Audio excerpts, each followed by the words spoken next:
po yung gawa ko exam. Ako po si James Nelshantos from PSIT 3. First po na question is, retrieve all primary products from the database and organize them based on size. So,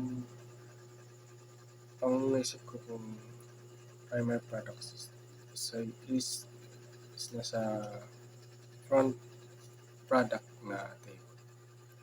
Then, itong select asterisk from for product or devices. Itong select, magsaselect siya sa front product at lalabas yung yung mga laman ng front product, and then mag-organize or ma-sort siya sa per size niya.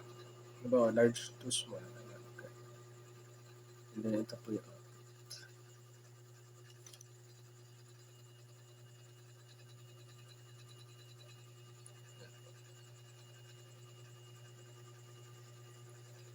So next is obtain products set to expire in August from the product table.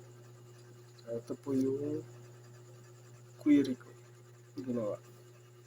Select from product where month expiry date. So nag-select po ako sa product, and then hinanap po yung month, which is yung column is P expiry date. And then yung equals 8 po, yung 8 is nagre-represent siya sa August, which is pang 8 siya sa kalendaryo. Pang 8 siya sa date. Ito po yung output.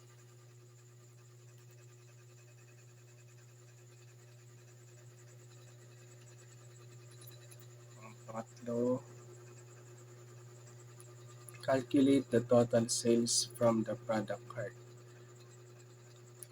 table, including product name, size, and quantity. So, ang ginawa ko po dito is, sinelect ko po yung product name, size, product quantities, tsaka total. And then, pinag-add ko po, which is yung sum. Pinag-add ko po yung total, tsaka yung product quantities, para makita po yung pinaka-total sales ng product. Tapos, nag-represent po yung total sales, yung pinaka-total is as total sales. Ayan po, sinelect ko po yung lahat sa product cart. And group by ko po by product name, size, product quantities, saka yung pinaka-total po ng buong sales sa product cart.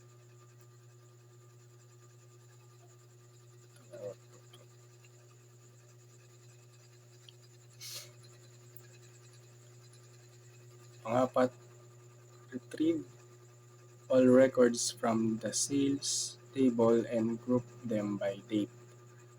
So ito po, sinelect ko po yung date uploaded na nanggaling po sa sales na table, and then kinount po, ang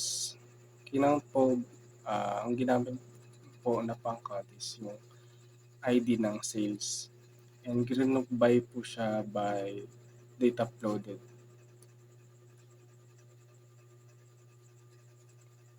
Ito po yung uploaded.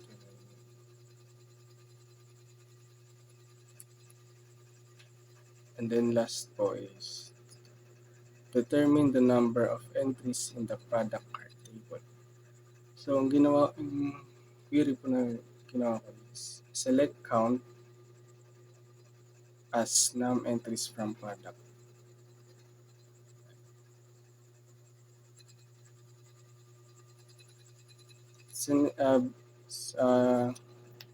Binilang lang po yung number or yung kung ilang product po yung nasa loob ng product cart. Tapos, nilagyan ko po siya ng as na num entries para po yung magre-represent ng column name, which is ito po. Num entries is in lahat ng laman ng product cart is 11 na product. Ayan lang po.